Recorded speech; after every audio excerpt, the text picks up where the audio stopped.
Euzu billahi mineşşeytanirracim. Bismillahirrahmanirrahim. Ve hedeynâhun necdeyn.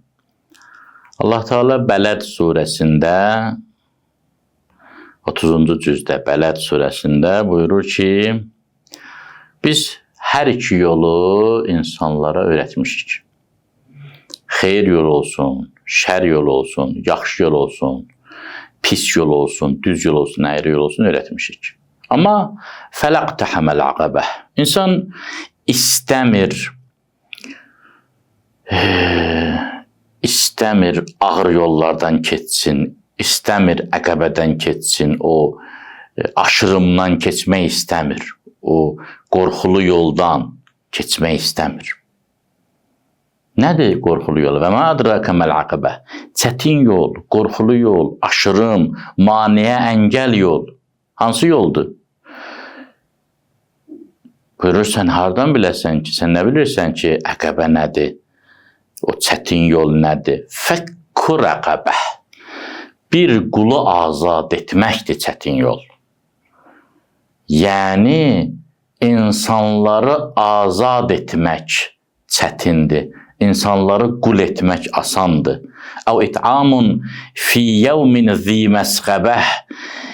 Çətin yol bilirsən nədir? Acılıq günü bir yoxsula, bir kimsəsizə yardım edib yemək verməkdir. Yetimən zâ məqrəbəh.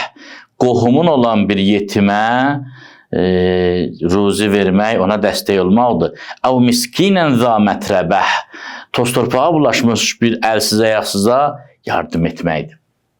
Bu ayələrdən nə demək istəyir Allah Teala? Baxın, çox təəssüf ki, zəngin insanların, əlinə fürsət düşən, imkan düşən insanların müştərək bir xasiyyəti olur. Əlbəttə, tərbiyəli, özünü kübarlaşdırmış, özünü kamilləşdirmiş imkanlı insanlar müstəsna olur. Amma əksəriyyət təəssüf ki, belədir. Elə bil ki, onların özlərinin də xəbər olmadan iblis onlara bunu, necə deyim, onlara təlqin edir, onları vadar edir bu işi görməyə, qəflətə düşürlər. Xəbərləri yoxdur ki, onlar da bu problemə düçar olublar. Bəs nədir problem? Problem budur. İmkanlı adamlar, zəngin insanlar, varlı insanlar adamı qul etməyi xoşlayırlar. İnsanları özlərinə kölə etməyi sevirlər. Danışdırsan deyər ki, yox, sən nə danışırsan? Sən mənim ağamsan, sən mənim böyüyümsən, mən sənin qulunam. Amma səninlə elə rəftar edər ki, sən görərsən ki, ondan asılısan, onun qulusan, onun köləsisən, onun vassalısan, onun müstəmləkəsisən. Səni bir növ şəxsiyyətində səni istismar edir, istila edir, işğal edir səni. Allah və Allah təlimatları ilə tərbiyələnən, bəslənən, böyüyüb boya başa çatan insanlardan başqa kimin əlinə pul düşürsə, kimin əlinə imkan düşürsə, kimin əlinə vəzifə düşürsə, ilk işlərindən biri başqalarını kölə etməkdir. Sanki onlara bir eyfariya verir, bir həzz verir. Öz-özündə fikirləşir ki, yaxşı, mən bu imkanı əldə etmişəm, bu ağalığı, böyülüyü əldə etmişəm, mən necə həzz alım, necə ləzzət alım bundan? Və şeytanın ona təlqin etdiyi ilk versiya, ilk təqdim etdiyi yol budur ki, elə ki, başqaları səndən asılı qalsın.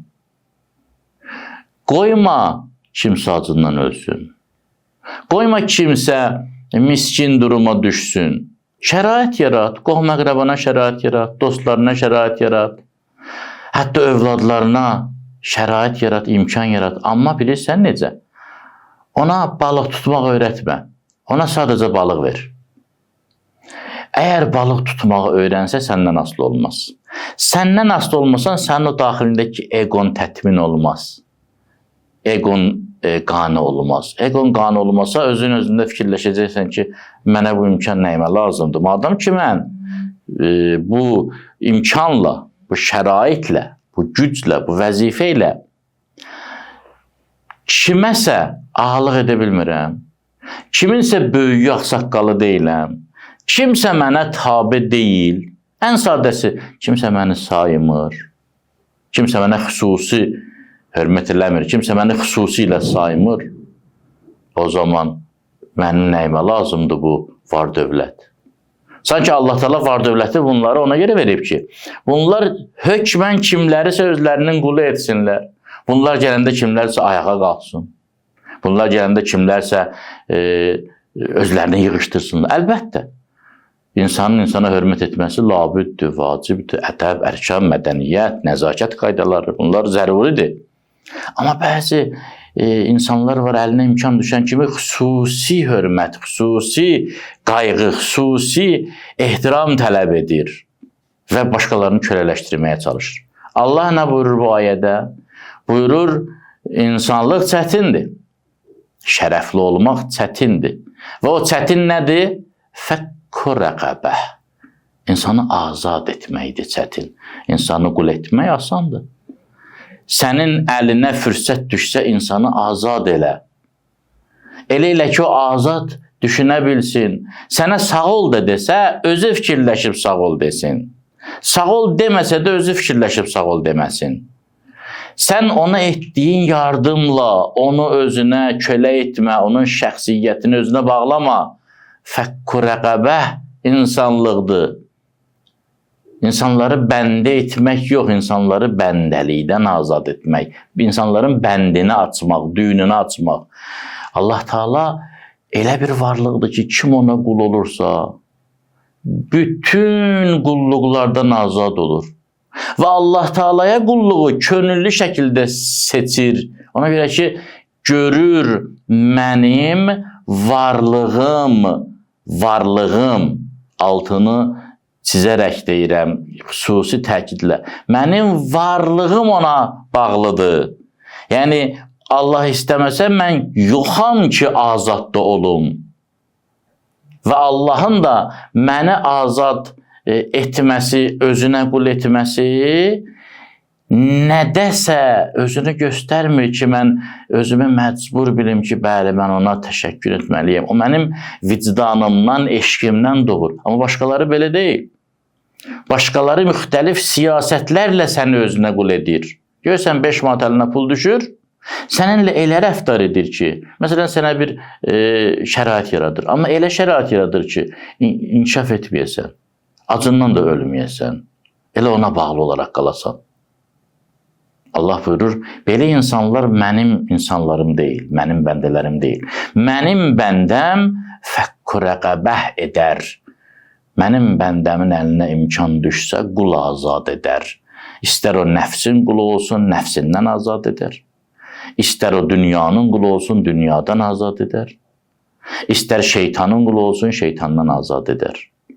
Allah və Allahçılar insanlara yardım edəndə belə edirlər. Allah Teala bizləri onların ardıcıllarından qərar versin. Əli əleyhissalam İrana gələndə, İran-İraq sərhəddində gördü ki, bir dəstə adam onun atının qabağında qaça-qaça həl-hələ vəlvələ edirlər, səs-küy salırlar, şadlıq sədaları ucaldırlar. Əli əleyhissalam saxladı atı, buyurdu ki, siz niyə belə edirsiniz? Dedilər, biz böyük adamlara gələndə, onlara hörmət əlamatları, onların atının qabağında yürürük və belə öz ehtiramımızı bildiririk. Həzrət buyurdu, etməyin. İnsan şərəfi, insan ləyaqəti buna dəyməz ki, insan kiməsə hörmət etmək üçün belə hərəkətlər etsin. Mən bunu xoşlamıram. Baxın, Əli Allahçı idi. Ona görə də kimsə Əliyə tabi olsaydı, Əli onu azad edirdi. Ona azadlıq bəxş edirdi. Onun qəlbinə, ruhuna, şuurunun altına, şəxsiyyətinə azadəlik verirdi. Salam olsun azadələr şəhidlərinə.